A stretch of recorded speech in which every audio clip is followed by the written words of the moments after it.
We should go out there and look. Looks like we're live, Vinnie. Although in some instances, how live can we be? Measured against a potted plant, we're alive. Yes, I'm a hot mess this morning, Michael, and I apologize to you and our audience. I just have I've got the goiter, man, or whatever it is, and it's just affected me this morning. So, Well, we're all with you, Vinnie. We're hoping that you're going to feel better soon. Michael, I'm hoping to, and I trust I will. I just it's been a nonstop party since about 4 o'clock this morning when I woke. You know, one of those that the whole thing is a party. Oh yeah, it's a party. It's just what was that song? Oh, let me pull this down. What was that song? Ain't nothing but a house party. I can't remember. Band. Gap Band. Jay Giles Band. Jay Giles, yes. And but somebody did it before them. Some soul like 60s or 50s soul person did it. And of course I love Jay Giles, but ain't nothing but a house. But that's what this show is. That's what it is. But a couple of guys get together. Nobody else will let us into their coffee shop, so we just sit here by ourselves.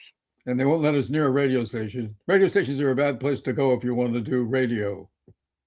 Yeah. That's the last place in the world where they gather to do radio is in a radio station. Could we do what we do or even what we wanted to do if we were at a radio station? Yeah, we could do it for one show. Yeah, they let us, they'd say, yeah, you're good for one show. And after the one show, they'd show us the door. We should do like a midday thing on Cairo, just Saturdays and Sundays. They're not smart enough to hire. They're not smart enough to hire us. The people that run things over there don't have enough brains in their head to hire us. What have they got instead? Just sawdust? Or else we would have been there 4 years ago. And the couple of times that they told me they were going to hire me and then lied to me about it. So that's weird. I have no faith. That's going the extra mile. That's the religious Mormons. That's the Mormons. They listen. We're all on the side of the Pope these days because he's going up against Donald Trump. He'll take 2 out of 3 every time. Sometimes the whole religion thing can be just people that out and out use religion to lie. So, and that's why you have to always read your Bible with a grain of salt, and a little pepper too. Anyway, I don't want to get into a whole conversation about that. How are you, pal? I'm fine. I would replace the salt and the pepper with some hot sauce. There's a lot of choices. It doesn't have to be too hot, but it has to be spicy and it has to add to the flavor. How come Preparation H has never come out with a hot sauce, extra hot flavor? I think they thought about it. It's still they're doing some research. Where are their headquarters anyway? Is it like Bethlehem, Pennsylvania? Probably. That's what's great about Battle Creek, Michigan. It's probably Pennsylvania because, if I'm not mistaken, they're a part of Bayer, aren't they? Which is headquartered near Pittsburgh. Well, Bayer, of course, are the good people who invented heroin. Yeah. And made sure that Hitler was medicated enough to carry on. It could have killed him in one fell swoop. Hey, he didn't feel that good, okay? At the end, he wasn't his best. A little Bayer product could have helped shorten the war. Well, they thought that they were like many. Well, you get Preparation H, and then, of course, you get the second thing is preparation for the next life. Now, and does that come in a salve? Can that be applied liberally to the affected areas? I hope so. Hey, you got a tag on your hat. You know that? Yes. I have a strange thing. Now, this hat that I'm wearing, I was going to get into it in a minute, but this hat that I'm wearing is a present from my beautiful daughter, who made her way back from Japan over the weekend. She was over there for 2 weeks and attended opening day Whoa. of The Tokyo somebodies. Tokyo. Well, actually, this is the Hanshin Tigers hat, which was the opposing team to the Tokyo Giants. Anyway, and this was she always brings me back a hat from opening day. And so this, of course, this is her now second or third, I think third opening day in Japan. As a matter of fact, she's gone to more opening days in Japan And she has in Seattle. Than she has in Seattle or American baseball teams, even the A's. So, anyway, so I got the hat. So did her team win? You know something? I never asked her. We were too busy having fun, and she was too busy showing me pictures of what was going on over there. And it was their season is close to ours in terms of they start right around our time. I think they're shorter than us. I think they're like 130 games, if I'm not mistaken. I mean, I'm not sure. That'll do. But I believe it's something like 130 games. And okay, so the Preparation H headquarters is GSK, which is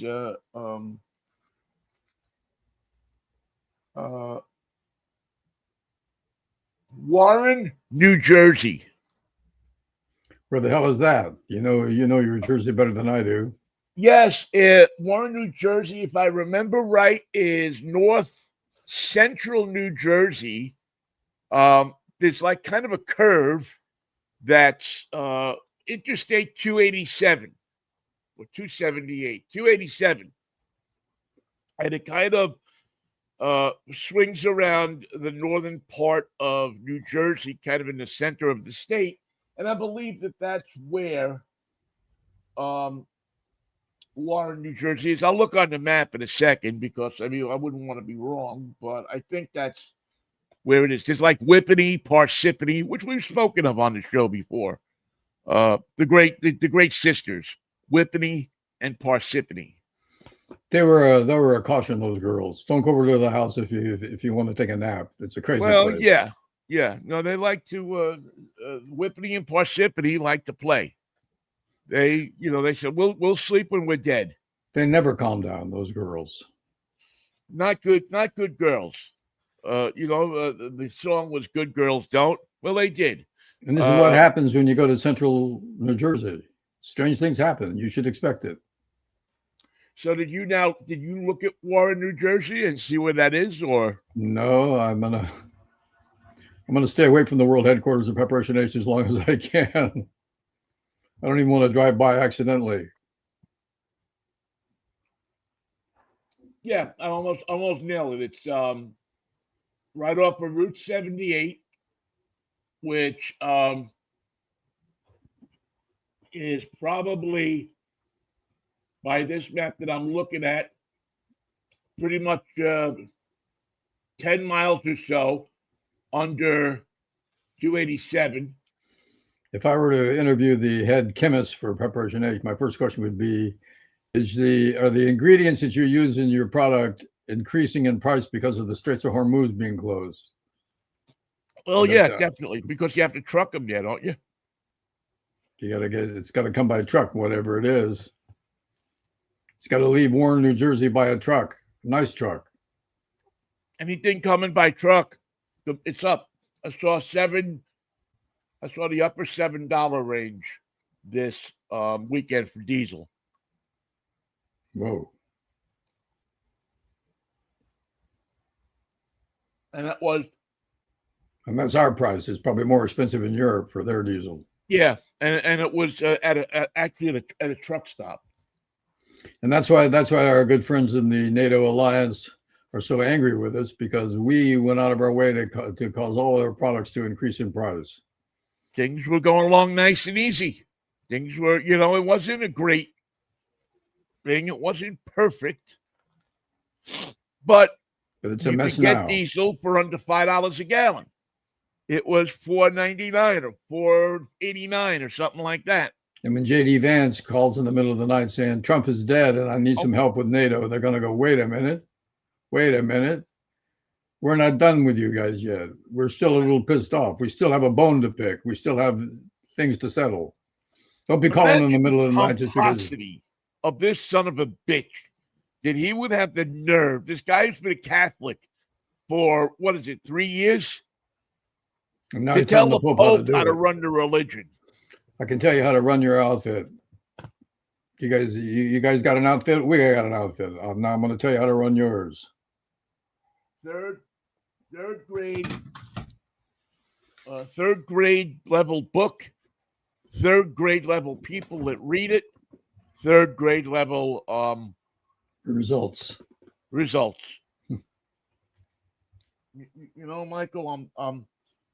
have you seen Marco Rubio in the last 2 months?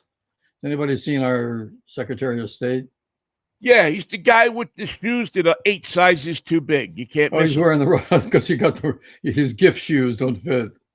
One size fits all, or one size fits nobody. Not shoes. That doesn't happen in shoes, Michael. Shoes have to grab you in a certain. They got to fit your feet. So Marco Rubio should wear he can wear flip flops to his meetings. No, because the boss don't. I start calling him Little Marco or something like that. It's just a So no, the answer to your question is no. Why? Did you need him for something? Well, there's enough stuff going on for the Secretary of State to actually have something to do. This would be the type of challenge that he would have to meet with actually working. And I haven't seen him in a meeting. He hasn't been anywhere. He hasn't said anything. He doesn't stand beside Trump. He doesn't stand beside the flag. He doesn't go anywhere. He doesn't have meetings. He doesn't talk to other representatives of the foreign relations world that they live in and work in. You want to talk to him, Michael? Who wants to talk to him? Who wants to talk to anybody in this administration? The reality of it is, Michael, if we didn't have a nuclear bomb, nobody in the world would fucking talk to us. What about Greenland and Cuba? We're not finished with them. Don't we have plans? Nobody talked to us. If we didn't have a nuclear bomb, if people weren't afraid of this country and this administration going apeshit and just starting to fry the world, nobody would talk to us. I'm surprised we haven't heard from the generals. The Pentagon's got nothing to say to anybody. Of course, the guys who speak up get fired.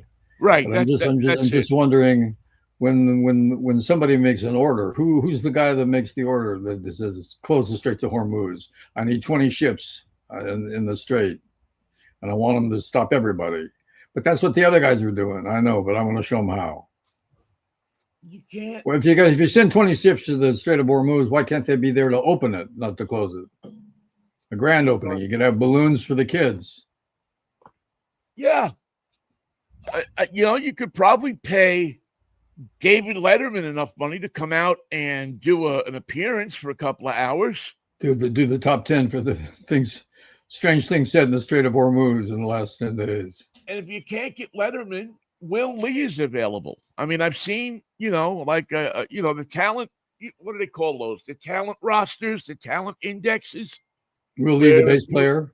Where you own a base, where you own a business and you want to hire a celebrity to come out to your business for an event, for a remote, to promote something, and you got them all the way from $1 million all the way down to $250. You can get the chemist from Preparation H from Warren, New Jersey. He'll come by. Be happy to come by and explain how the stuff works. Show you how they mix it together. Yeah. What I want to know is, how do they get it in the tubes? How they keep it in? You can get it in, but it won't stay. Well, I don't know if you know this, but the one end of the tube is open. and the thing squeezes it in, and then there's a crimping tool. The thing squeezer right next to the crimper. You can't miss it. Well, they got a big thing, and it's got a bottle of the preparation H that a couple of guys from New Jersey mixed up in the back room, and then they got it in the bottle, and this little line comes along, and they have the tubes, and they're open at one end. They have the cap screwed on them, and they just go squeeze it in, and they crimp it. Squeeze it in, and they crimp it, and there's your preparation H. There you go. The price is going up. If you need some, get some, or just get some today and keep it around until you do need it. Well, everybody's going to need it, especially if you're a Republican, because you know that you're full of shit. Back to Marco Rubio. I rest my case. Marco. I now charge the jury to go in that room and come out with a verdict. 12 angry men. Who was the angriest of the 12 angry men? Was it Lee J. Cobb?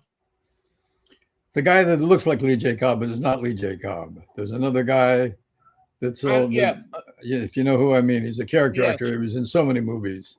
Yeah, he looks like him, but he's not him. But yeah, you're right. He was the anger because he had that seething anger. Yeah, he was angry about more than just one thing. And they try to sell it to you that Henry Fonda is really the angriest guy. No. But I don't know that works for me.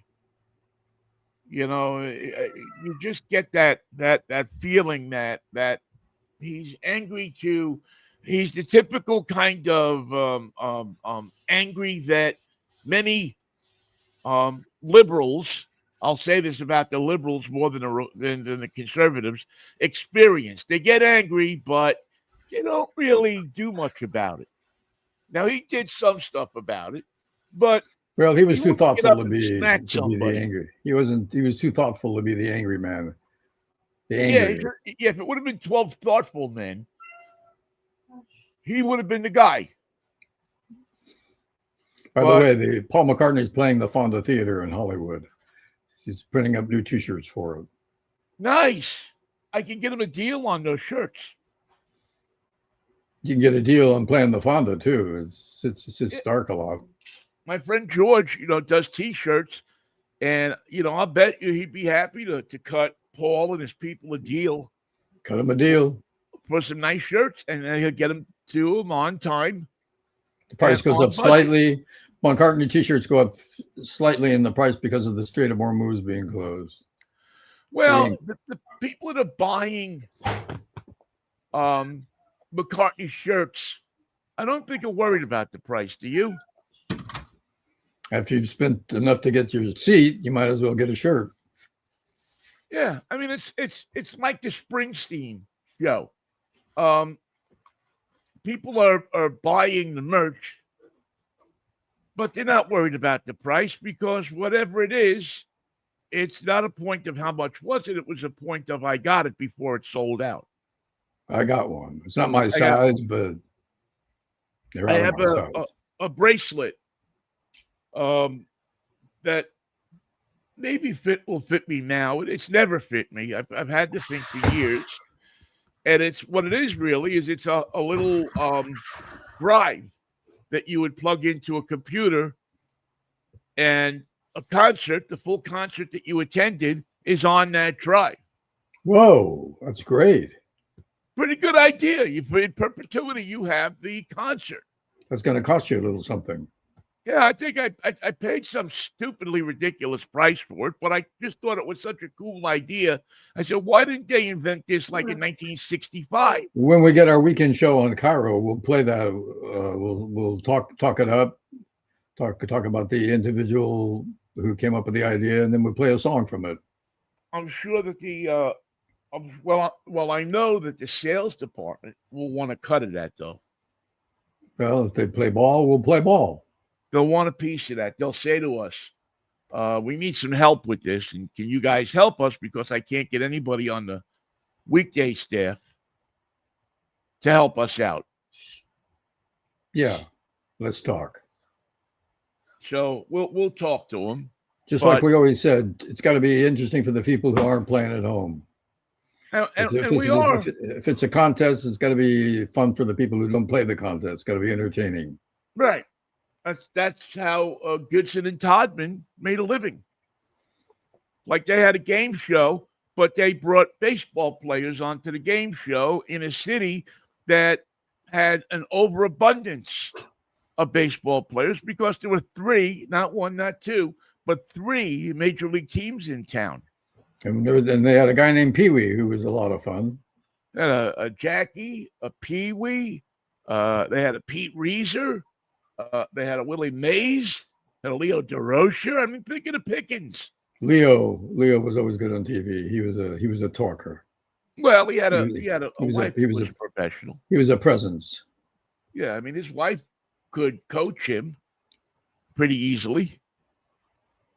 Lorraine Day was his wife, and she was a pistol herself. She would double park in front of Dipsy's and wouldn't give a crap what you thought about it. Nope. No Nancy Seaver was she. You know? And I'm not saying anything bad about Nancy Seaver. I always thought she was an elegant woman. The kind of woman you'd want to be your mother. Concerned about her image. Well, I don't know so much concerned about her image as she was concerned that her husband was treated fairly. That's a tough one in professional sports. I think it's a tough one in everything. I mean, because they're going to love you today, but they might not love you tomorrow, and that's going to hurt. Right, and you've lived that. I've lived it. We both have lived in businesses where the people will think nothing of attacking your wife, your kid, anybody that you. Anything's fair game. Anything is fair game. And to be fair, probably is because we put ourselves in a position of public display. Yeah. That's why we make that sizable money. Which is down to what? What does a television reporter make now? $30,000? It's down to it's down to I really can't afford to do it. And by that I mean go to the movies. We can't afford to cover the news. Yeah. Well, they don't need us to cover the news anymore. They can just have an AI thing do it.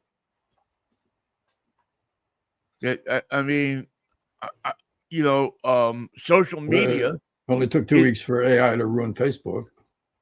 Yeah. I mean, look, that's exactly where I was going. I was just going to say, I mean, look at Facebook these days.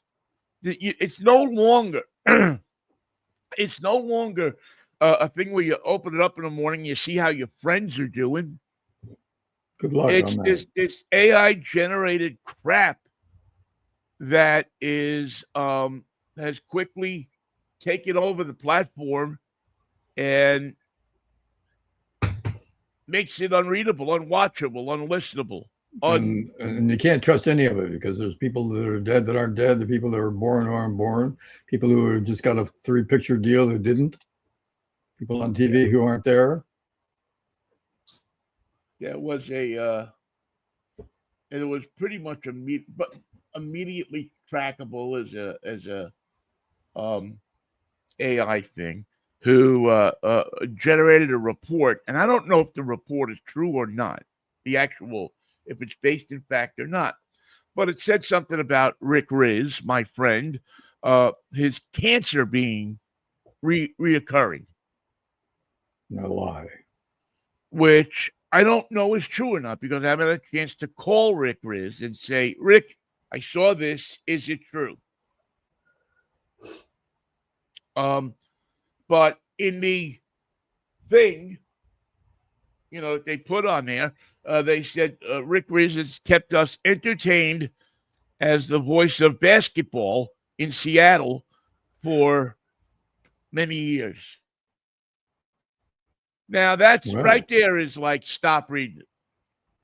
But yet, there's a list of maybe 200-300 people who are wishing Rick well, who are praying for his speedy recovery.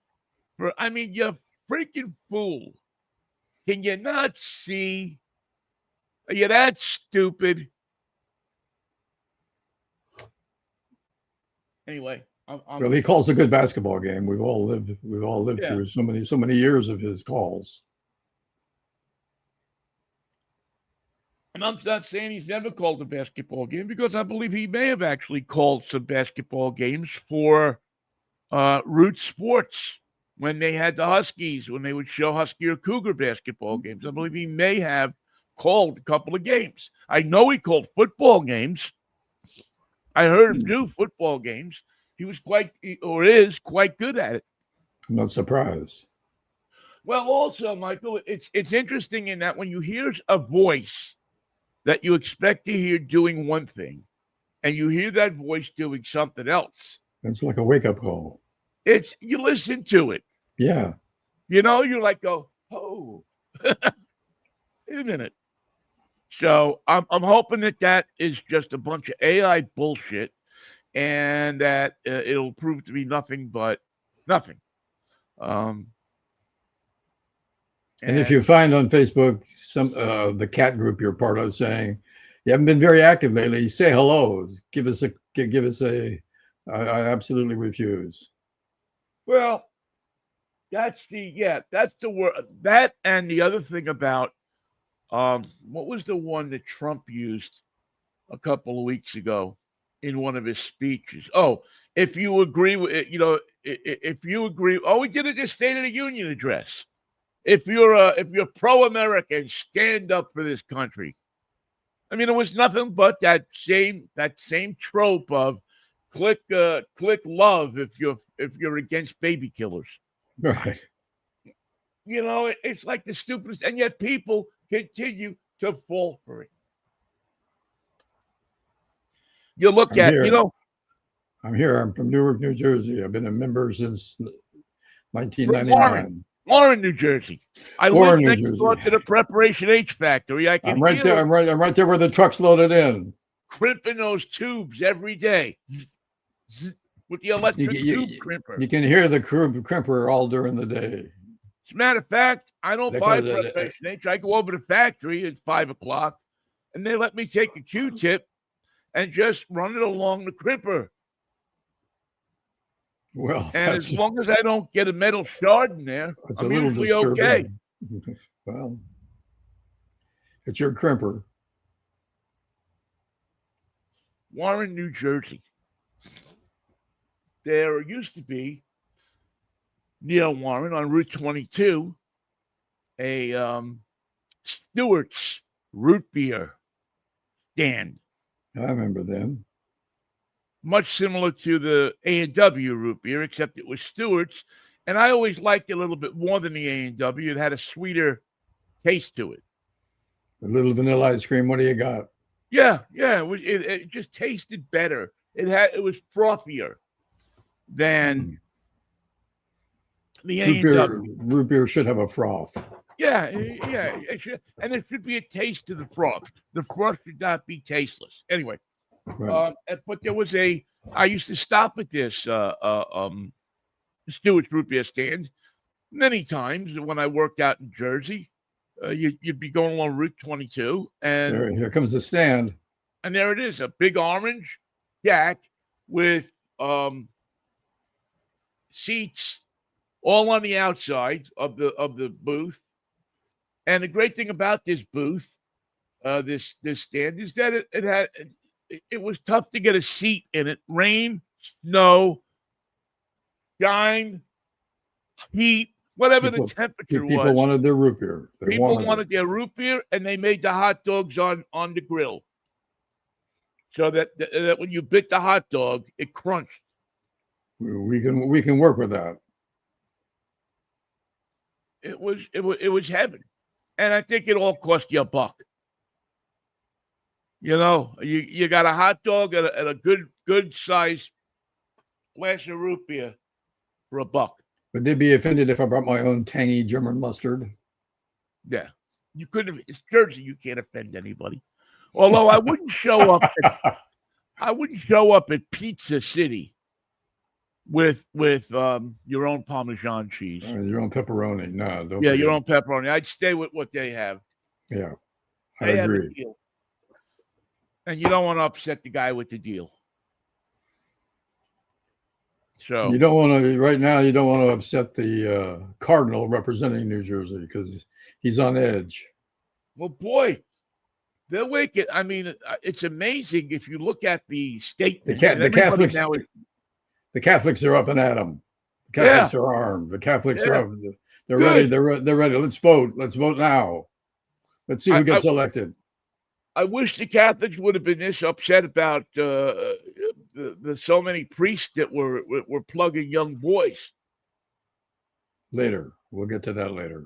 Yeah, I wish they would have been that upset about that dark chapter in Catholicism. So you can complain about the goings on in the Catholic Church all you want, but if you take on the Pope, you better be ready for a wrestling match. Especially this Pope. You know, this Pope has achieved his approach to this is wonderful, Vinnie. He says, I think I'm right about this. I think I'm right about the gospel. I think I'm right about the teachings of Jesus. I think praying for a victory in the war is not what this religion is all about. And I'm pretty sure I'm right about that. And he doesn't name the people. He doesn't attack President Trump. He attacks war. Right. He doesn't attack Marco Rubio. He attacks the people that want to see this war continue, that want to prosecute a war. He attacks the people who would take this money that is given to their government, sometimes not so freely, but that is collected by this government, and use it at a rate of a couple of $1 billion a day to blow people's bodies apart. And if you're Shell Oil, they just want this thing to not necessarily escalate, but to continue like it is for a little while longer because we're making wonderful profits, fabulous profits, remarkable profits, things we didn't expect it. We didn't have this penciled in for our quarter. Wait till you see our Christmas bonuses. I mean, but it's working fine for us. I know it's a little bit of pressure on the consumer, but according to Donald Trump, it's a pain that's going to go away. Well, he's not sure when, though. What was this thing over the weekend that, people are going to, you can't expect, well, this was just the weekend before. You can't expect to have a country where we're going to be able to fight wars and provide medical service for people. And as near as I understand it, even when he's driving in the Chevy Suburbans, he doesn't have to pay to fill the tank. I think the Secret Service has to get that. They got the credit card. They got the company card. They got the Texaco credit card. They whip it out. They pull in the gas station. Put the gas in. Never check the price. They don't check the price. They don't have to.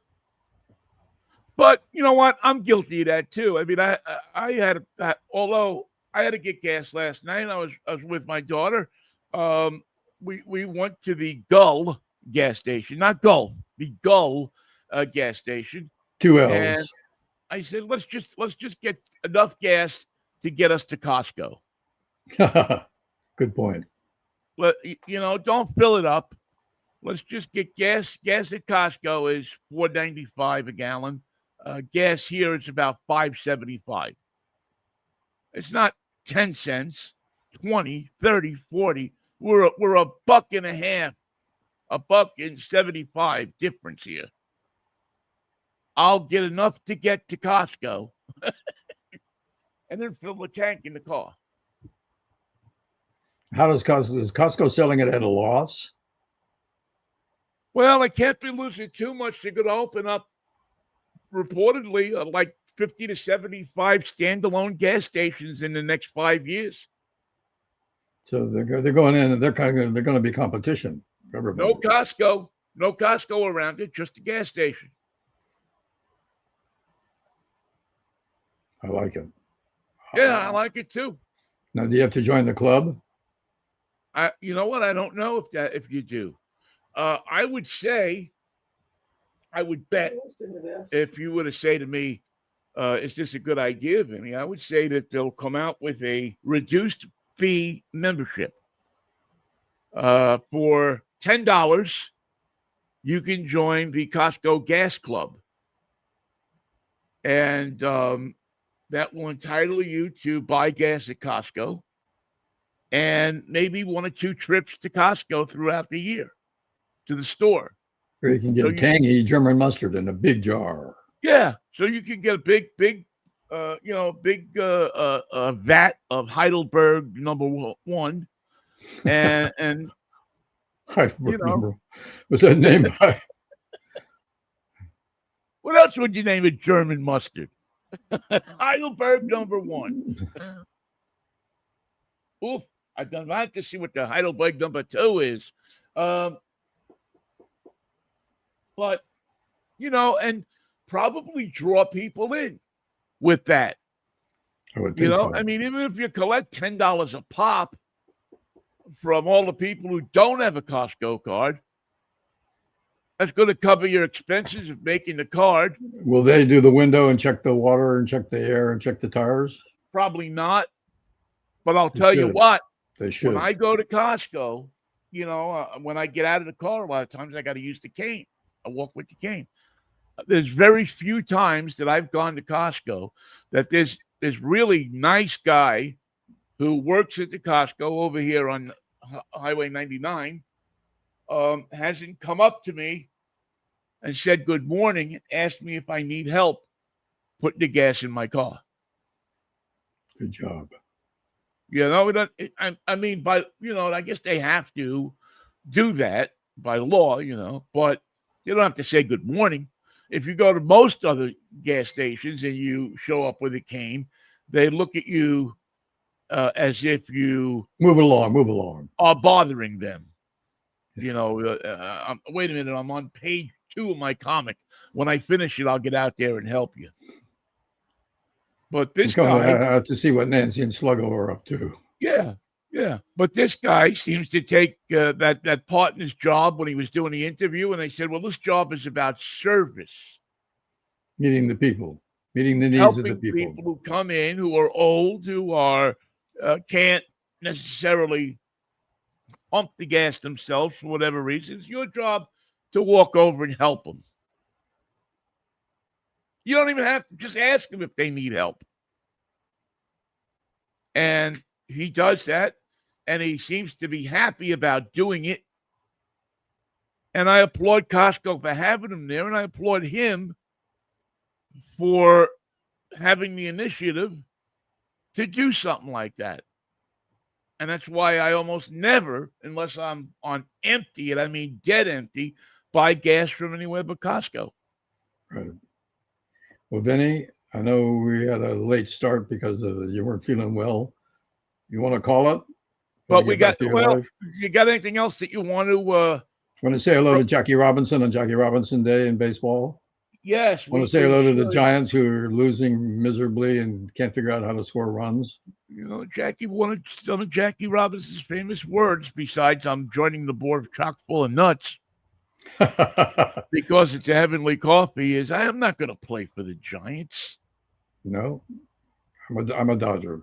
I'm a Dodger. I'm not going to play for the Giants.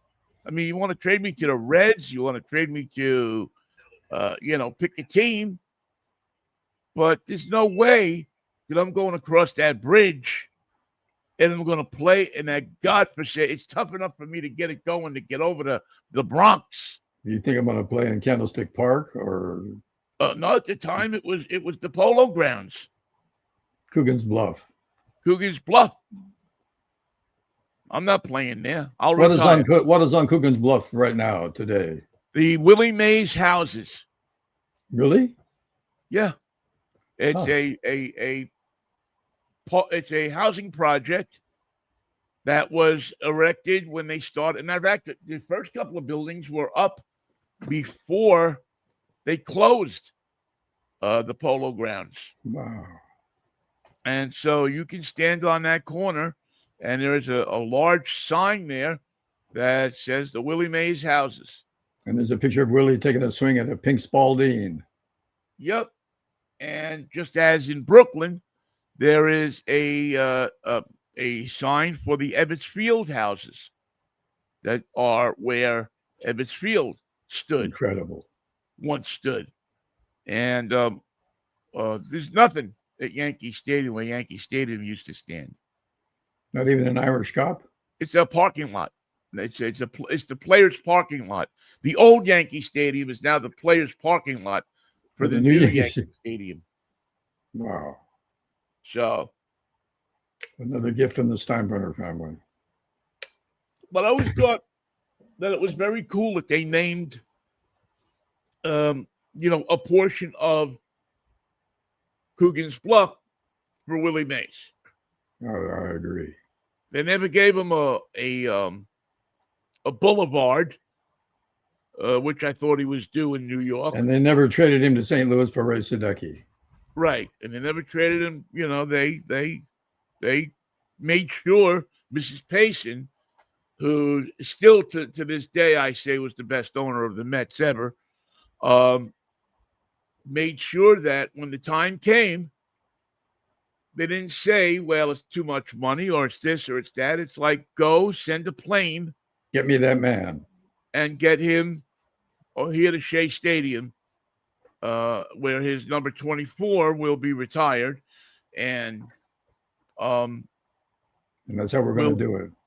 Yeah, will be the guy. But we talk about Jackie Robinson, and I'll just say that it is beyond my comprehension how a human being in this day or that day or any day could have turned the other cheek, could have operated in the environment that Jackie Robinson operated in. Imagine putting on a uniform and having to play a game with that atmosphere. A game, mind you. The Bobby Bragans of the world and the racists that were in baseball at the time. On every team. On every team, his own team. Right. And the only thing I'll also add to it is the other, I won't say a bigger act of bravery, but certainly an act of bravery that will always stand out in my mind was when it was at its worst, one man on his team walked over to him and put his arm around him. And if you don't understand the impact of a white man putting his arm around a black man in front of 30,000 people in Brooklyn on a summer afternoon, you don't understand life. You don't understand what they were doing in the first place. You don't understand what was going on. You've had it too easy in your life. If you don't understand that. Today's San Francisco's birthday. And that was, I want to get the name right. Was it Pee Wee? Pee Wee Reese, yeah. It was Pee Wee. It was the biggest man on the team. Yeah, it was just the idea of Pee Wee being doing that, a spontaneous, not anything that was planned. No, not anything. Just something where one human being felt bad enough for another human being who had to endure unbelievable hate in his life, and went out there and tried to do at least in some small little way. Say because it got better. It got better, but it never went away. Yeah, it got better. It still hasn't gone away, Michael. It still hasn't gone away. I always, and I know I'll go after this, but I always go back, and I remember that conversation I had with Mark McLemore when I was doing the Vinnie, we lost you. Got it? Yep, you're back. And I just, not even offhandedly, but just asked him a question that I hadn't planned to ask him about getting pulled over by the police. Because besides being a baseball player, Mark McLemore was an exotic car dealer. Oh, dear. So here is this guy driving Ferraris and Porsches and all these different beautiful exotic cars around Texas. Maybach. And, the cops see him and they see a black guy driving one of these cars. That's not going to work. And you know that they're pulling him out of the car. And how he would talk about how scared he was that he would push the button on his cell phone so that his wife could hear everything that was going on. And how those same cops who pulled him over Asking for an autograph. for tickets For tickets. and an autograph. Oh, my son plays Little League. Could you? He loves you. He loves you. You lying bastard. If your son saw him on the street, he'd cross the other way. And that's because you told him to. Taught him to. So, just never forget that. Never forget that it was truly one of the most enjoyable, not in a happy sense, but one of the most incredible parts of the job of asking a question and getting an answer that went far beyond what you thought you were going to get. That happens. Not often enough, but that sure happens. Yeah. And hopefully somebody would be listening to it. Moved by it. And moved by it and thought, wow, somebody actually did that, and try to change it. Want to get together Friday? Let's do it. Let's make it a Freaky Friday. It'll be Fractious Day. Yeah, it'll be Fractious. Tough times for our teams right now. Yeah. All of our teams are not doing well. But you know what, Michael? It's still early. It's early. Boy, the Mets are a hot mess. I don't know about how bad the Giants are. Giants scored one run and thought they would do it. They scored no runs for a while. And they said, we can't win when we score no runs. What if we scored just one? Not two. What if we scored just one? You still lose 2-1 to the Cincinnati Reds.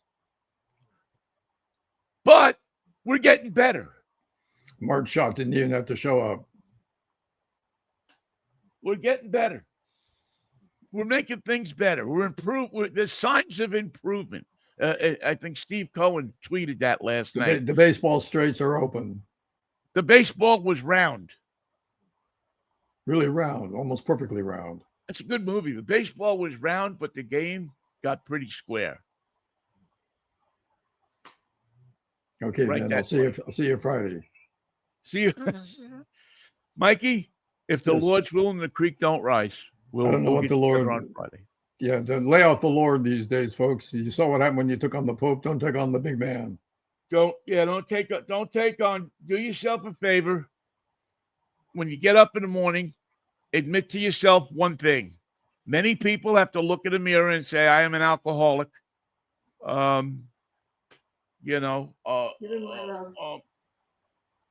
admit that, and they go on with their day, and it keeps them cognizant of the fact that they have a struggle in their lives and that they have to deal with it. Confessing that you're a lying, cheating son of a bitch doesn't help, does it?